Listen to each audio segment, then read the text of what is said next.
You've walked a powerful path through this entire series, and if you've been implementing all of the exercise, congratulations, because your mind is now a magnet for wealth, your energy radiates possibilities, your intentions are as sharp as the tailor's scissors, your actions are purposeful, and your environment is primed to nurture your dream. That's a huge achievement, especially in Nigeria where every sunrise can bring a new challenge, whether it's the sound of the generator popping to life, the honk of downhill drivers weaving through traffic, or the chatter of market women haggling over tomatoes. You've built something real, something solid, but this final part isn't about resting on that victory, it's about keeping the fire burning, making sure this abundance you've tapped into doesn't flicker out like NEPA lights during a storm. We're talking about sustaining it for life, through the highs, the lows, and everything in between. So it becomes your story, your legacy, and not just a fleeting moment. In Nigeria, we're no strangers to keeping it going. Think of the mother who stretches one pot of egusi soup to feed her family for days, adding a little water, a little pepper, a little ingenuity to make it last. Or the trader in Onitsha who, after a slow week, dusts off her stalls, rearranges her goods, and opens again with a smile, knowing tomorrow might be better. That's the spirit we're bringing here. Abundance isn't a one-off harvest, it's a farm you tend year after year. You've planted the seeds with your mindset, watered them with your energy, and cleared the weeds with your action. Now it's time to learn how to keep the soil rich, protect the crops from pests, and share the bounty so it grows even more. This isn't about hitting a jackpot and calling it a day like those guys who win big on Bet9ja, buy a flash car, and then go broke by Christmas. No, it's about building a life where plenty flows steady like a river that never runs dry. Let's start with something we Nigerians do better than most: celebrating. We don't wait for everything to be perfect before we throw a party. A child's naming ceremony gets a full band, a promotion means jollof rice for the whole compound. Even surviving a tough week might call for cold Guinness and soya with your guys. That's the first rule of sustaining abundance, marking every row, no matter the size. When you celebrate, you're not just having fun, you're telling your spirit, this is good, let's keep it coming. I learned this early in my journey. After every paycheck, I would treat myself to something not expensive, but it felt like a breakthrough. Instead of pocketing it quietly, I'll give out alms on my way to and from work throughout that week. This fueled me to uncover what's next and then the next. Celebrating keeps you pumping in the right way, not desperate but eager, enough to say thank you, God. In Nigeria, we see this in our places of worship. Every Sunday, there's somebody testifying about a new job, a healed relatives, and the whole congregation claps.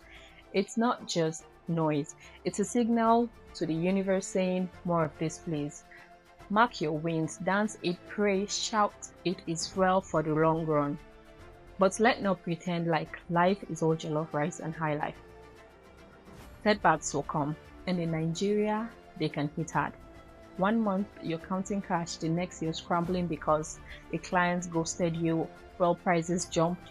Sustaining abundance means knowing how to stand up when life knocks you down. Part of having the Nigerian spirit is knowing that bouncing back isn't optional, it is who we are. Remember our NSAS in 2020, how the streets were shut down, businesses stalled, yet people started online businesses and people teamed up to share costs. Or should we talk about the recent subsidy removal in 2023, where prices tripled? When abundance stalls, don't fall, sit with it, learn from it, tweak your game. Maybe you lose a client, think about the why. Bad timing, wrong customers. Instead of worrying, think about next time and note what you would do differently. The moral is don't just rebuild smartly. And that's how you keep abundance alive, by turning every fall into a lesson that leads you into the next. There's this popular Nigerian slang that says, now who give up fuck up, right? Now let's talk about growing with it, because abundance isn't static, it evolves as you go. When you start this journey, abundance might mean paying your rent on time, maybe having 500,000 left for a good weekend, but once you hit that mark, you can't stop dreaming.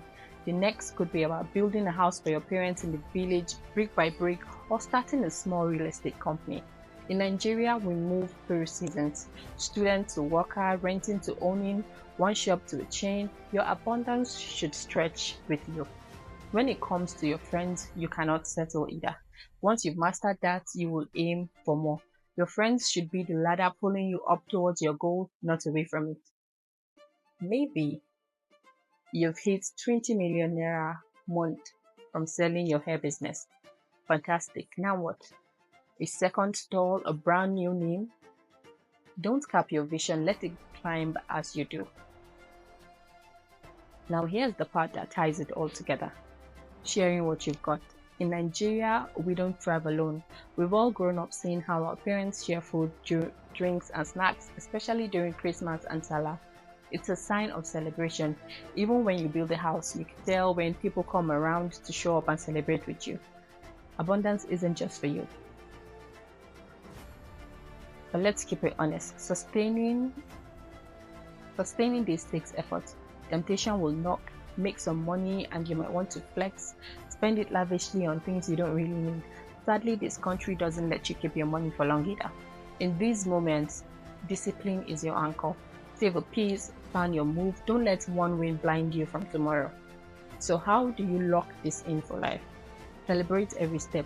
Dance for the small, feast for the big, so your joy stays fresh. Bounce back from falls, bounce back from the lessons, push on because Nigeria has made you tough. A perfect economy does not exist, and all you need to start is willpower and wisdom. In Nigeria, we've turned dust into markets, struggle into songs, and scarcity into stories. Today, honor a win, plan for a storm, and pass something on. The life you have built isn't a spark, it's a flame, and it will light up your world. As usual, every part of this series ends with me giving you an actionable template to help you stay focused on this journey. 1. Celebration plan. You're going to pick one recent win, no matter how little, and you're going to celebrate it by buying a treat for yourself, telling a friend, or giving thanks. Remember, when it comes to giving, nothing is too small so long as it comes from your heart. You're going to plan your next celebration for a future win and write it down. 2. Setback reflection. You're going to think of one past challenge. You're going to think of one past challenge. Either you've lost a sale, faced a delay. You're going to write down what happened and how you got through it. You're going to follow that up by listing 3 strengths you will use for the next obstacle and keep it handy. 3. Abundance share. You're going to teach one person something from this entire series.